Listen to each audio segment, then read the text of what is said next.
Okay, I've got my mass matrix and my forcing vector in symbolic form in MATLAB, and I've got assumed values for my forces and my model states, and realistic values for my model parameters. And I can run this code then and get numerical values for my forcing vector and for my inertial matrix.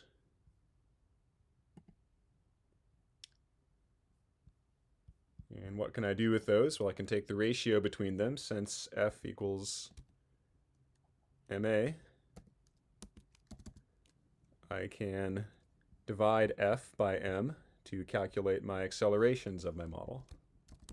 So we're going to calculate our generalized accelerations.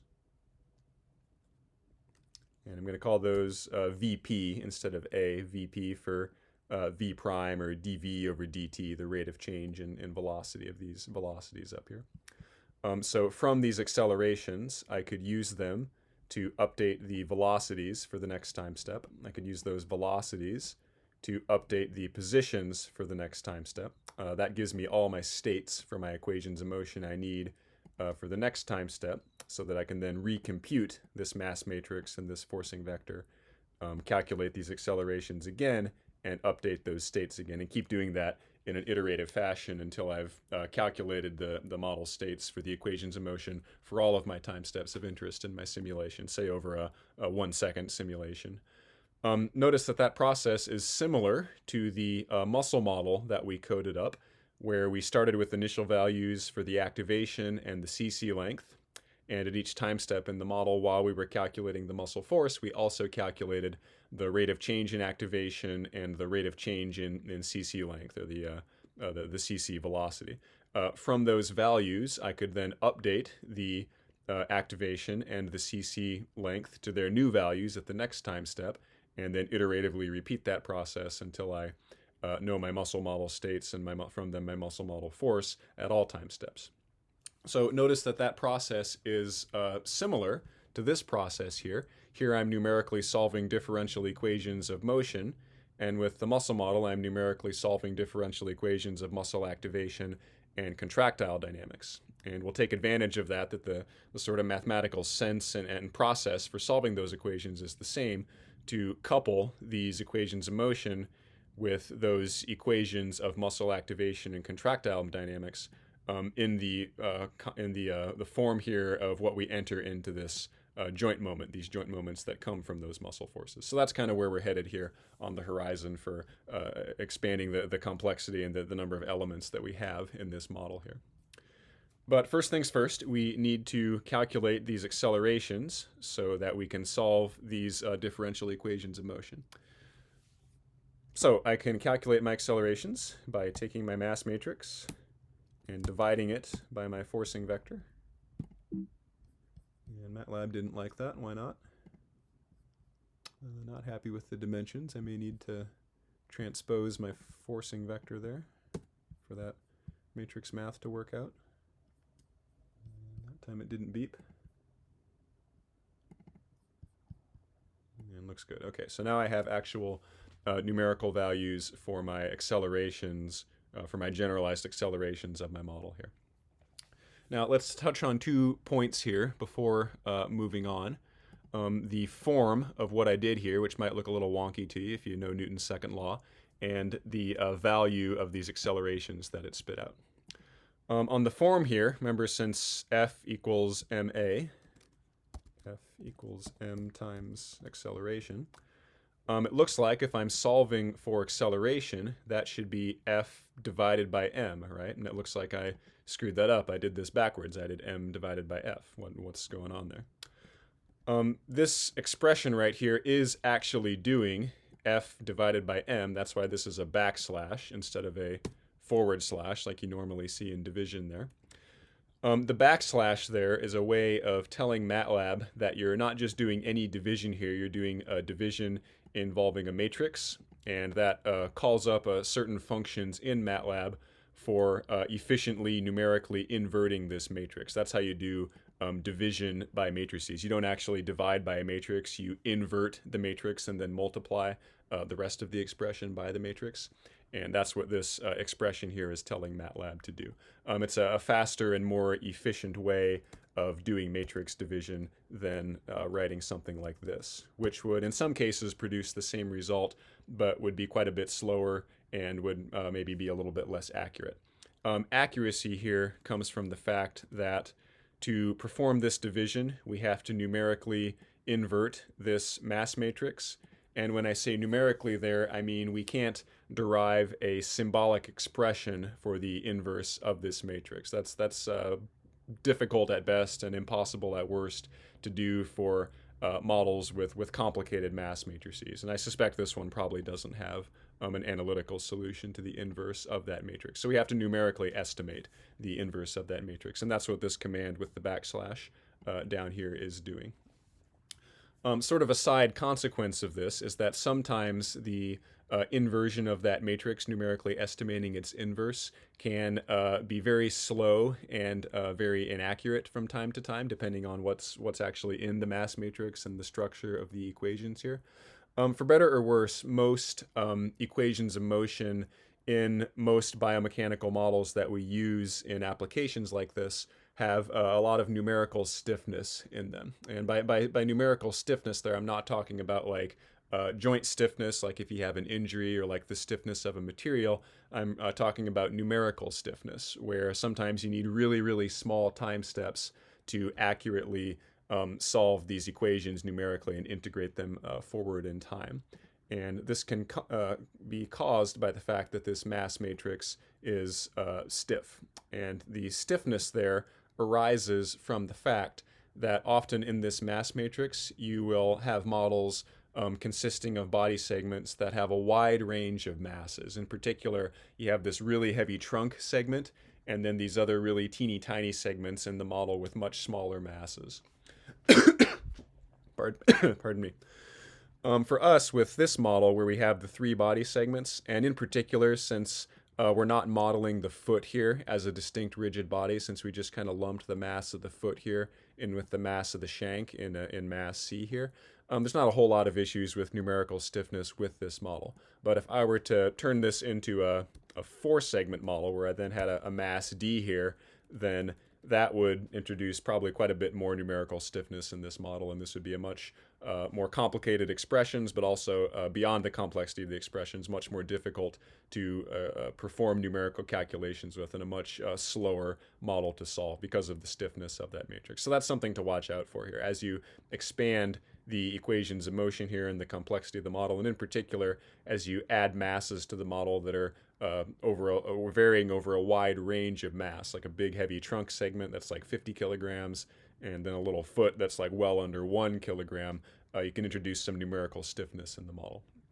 Now, that's not necessarily saying you shouldn't do that you shouldn't model small body segments and large body segments in the same model. Sometimes that's necessary for the realism of the model and for the kind of the fidelity of the model and its faithfulness to representing the human body in a realistic way. But it also, of course, has trade-offs with the complexity of the model, the solution time, and the ability to perform simulations accurately and quickly in the model. There's a nice paper on this topic, on the sources and consequences of numerical stiffness, that I uploaded to the course website. It is this paper here by one of my favorite biomechanists, Ton van den Bogert. Some of you might have read this paper before if you're in the lab. I reference this paper a lot and pass it around a lot, but it's a good treatment of some of the numerical methods for musculoskeletal modeling for these types of models that we use in class. Okay, that was a very long and roundabout kind of aside on why this looks like m divided by f when it should be f divided by m. It is actually f divided by m. It's just a command to tell MATLAB to do f divided by m in a quick and efficient and accurate way. Okay, let's take a look at our actual accelerations that got spit out here. And we see here we have 4 values that are all pretty close to 0, essentially 0. And one that looks like it's equal to gravity. And is that coincidental? No, that is actually exactly equal to whatever I punched in for my gravitational acceleration parameter there. Now remember, each one of these generalized accelerations is associated with a generalized coordinate. Q1, Q2, Q3, Q4, Q5. Now, with that in mind, let's consider what we just did with this model. We computed for an instant in time the accelerations of the model when there's no forces applied to the model, so nothing changing its velocity, and no velocities of the model, so no way for it to have any sort of inertial forces acting on it. So, from that perspective, does it make sense that my acceleration in the Q1 direction, my acceleration in the global x direction would be 0? Yeah, there's no forces applied there. Does it make sense that my accelerations of my angular coordinates, my trunk angle, my hip angle, my knee angle, does it make sense that those accelerations would be essentially 0? Yeah, there's no moments applied to any of those body segments. There's no forces applied to any of those body segments. The only non-zero or appreciably non-zero acceleration I got here was in the Q2 direction, the vertical up-down direction, where I got an acceleration consistent with the only force that's actually applied to the model at this time, the gravitational force, giving me the gravitational acceleration. So it makes sense, if we think about it, that this is the result that I got, zeros everywhere, except for acceleration in the vertical direction when I have no velocities and when I have no forces applied to the model. So this is a good check that I've implemented everything correctly and accurately here in my equations of motion. Last thing to remark on here before moving on to doing some plotting is that notice that I didn't get exactly 0 for all these accelerations, all these other accelerations. I got really, really small numbers, really close to 0. And that's again because, remember what I said when we were doing this calculation of the accelerations, this is an estimate. I'm numerically inverting this mass matrix here. I'm estimating the inverse of that matrix. And because it's an estimate, it's never going to be completely accurate. If it was completely accurate, then I would get literally 0 here for these other 4 accelerations. But because it's an estimate, I get values that are really close to 0, but not exactly 0. And that's one of the things we have to live with doing numerical simulations here with models that are too complicated to have analytical solutions for all of their necessary expressions for doing these simulations. Okay, let's take a look here at one other fun thing we can do with PyDie and with our model to allow us to actually visualize this model. And you may be having a hard time visualizing this right now. After we do this next step here, you should have a better sense of what this actually is and what it's actually doing when we're performing some of these calculations here and working with these equations. So let's see a picture of our model. Let's actually animate our model. I'm going to go back to my PyDie code here for my jumping model, and I'm going to go way down to the bottom here. And I no longer want to know my mass matrix, so I'm going to comment those out. I no longer want to know my forcing vector, so I'm going to comment that one out. Now I want my PyDie code to print to the screen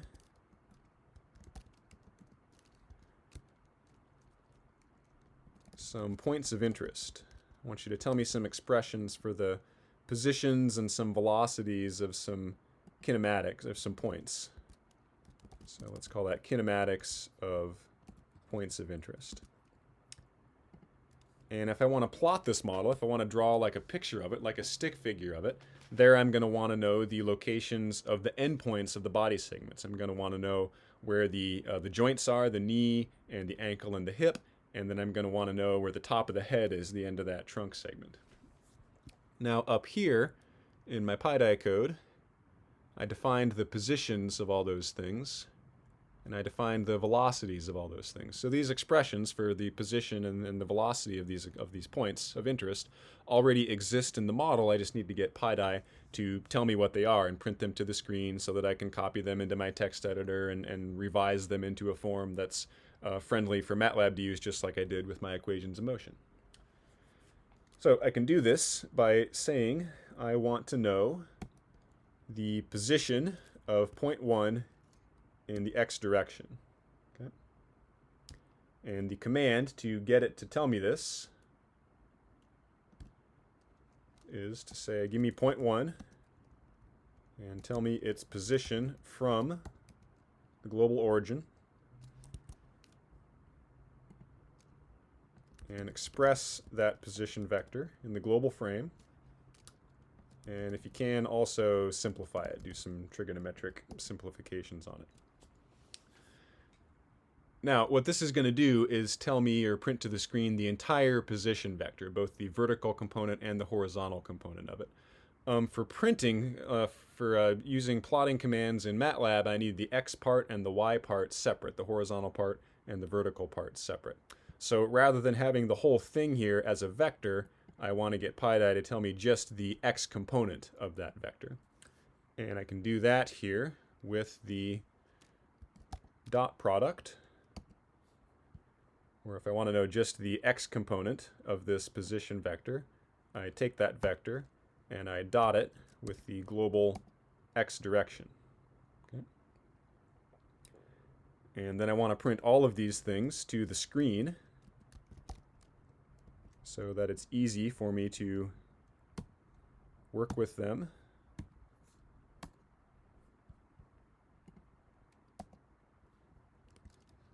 In MATLAB. Okay, and if I've done all this correctly, it should then spit out an expression for the x-coordinate of 0.1, which was the top of the head, if I run my PyDie code here again. So let's go back to PyDie. Let's run that code. And it printed an expression to the screen there for the position of 0.1 in the x direction. Okay. Now let's go ahead and do that for the position of 0.1 in the y direction. I just copy that whole thing, change my label to y, and this time I'm going to dot that position vector with the global y-axis. And then I'm going to do this again for 0.2, which is my hip.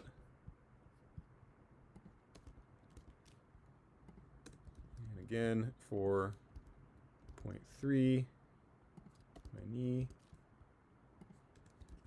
And lastly for 0.4, which is my ankle. Okay, while I'm here, I'm eventually going to need my velocity of the ankle. This is where my contact force is applied, and when we define the mechanics of that contact force, we're going to need both the position of that force and the velocity of that force. We won't need it, we need it now for the exercise that we're doing in this video, but eventually we're going to need that point. So I'm going to go ahead and spit out the velocity of 0.4 there. My symbol that I use for horizontal velocity is u, and vertical velocity is v. And the expressions here for velocity are a little bit different. You still do p4, but you get it to tell you the velocity in the n frame and express it in the n frame, and then simplify it if you can. And then same deal here for the vertical direction. We want the velocity in the n frame, expressed in the n frame, and simplify it if you can.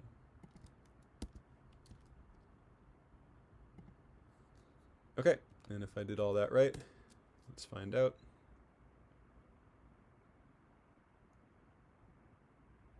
And there we get some expressions printed to the screen.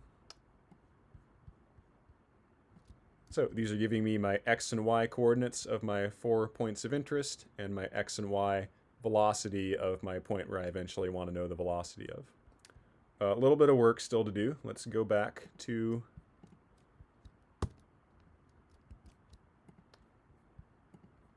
the text editor here and paste in those expressions. I do not want my t's there. Remember, we want to get rid of those because MATLAB doesn't know or care about those. So let's get rid of all them. And I think that's the only find replace I need to do on this one. I do want a semicolon at the end of each one of these lines.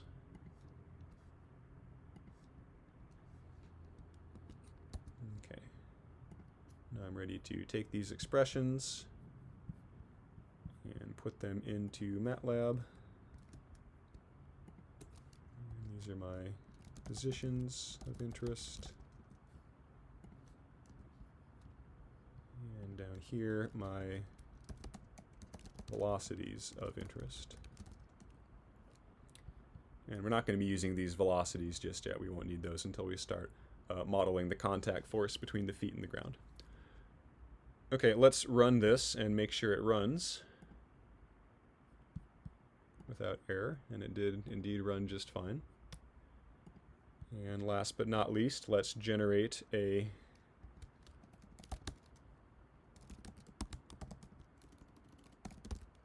figure of the model's pose, so we can actually look at the model and see what it looks like. So I'll make a new figure.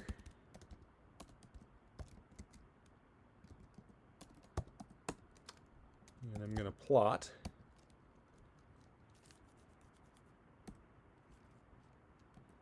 a line from the head to the hip. So P1x, P2x for my y, or for my x argument, and P1y, P2y for my y argument. I'm going to make these black lines. I'm going to make them pretty thick. And that's going to plot my trunk segment. I'm going to do the same thing from the hip to the knee. It's going to be my thigh segment. And then same thing from the thigh to the ankle. That's going to be my shank segment. Let's give it some axes here. We'll go from, I don't know, -2 meters to 2 meters. That's going to be a little much. Let's go -1.5 to 1.5. In the y direction, we'll go -1 to 2. Let's get them equal spaced.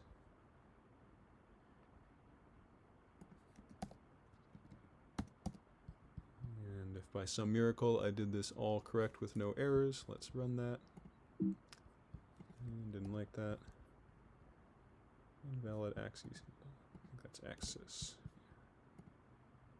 There we go. Okay, so here we have an actual picture of the model that we spent all of this time just defining here. So we've got our trunk there, we've got our thigh there, we've got our shank there. So let's go ahead and make sure everything is working right here. Notice here that the model is fairly high up in space there. So if I decrease its height, say from 1 to 0.5, my initial height of the hip there, from 1 meter above the ground to 0.5 meters above the ground, my model should move down, which it did. If I rotate my trunk upright by another 10 degrees, it should be vertically upright, which it is. If I flex my hip out to 90 degrees, it should be straight out, sure is. And if I flex my knee down by 90 degrees, it should be straight down, it sure is. I can then turn the model on its head. Let's do -90 here for my trunk angle. And there he is upside down. And let's get everything back to our initial neutral pose here.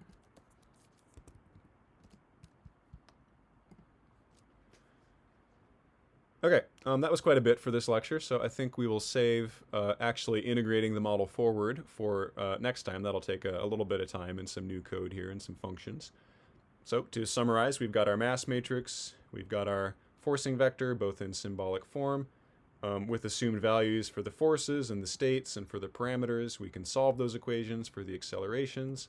We can plug those states into expressions for the points of interest, and actually visualize the pose of the model for a given set of states. Okay, that's the model's position in a static pose for a particular state, at a state vector at a particular slice of time. We now want to know what's the model's pose as a function of time. If it starts from some initial state and then is having forces such as the gravitational force and the moments at the joints and things like that acting on it as a function of time, what will its motion be as a function of time? And that's what we will do in the next lecture.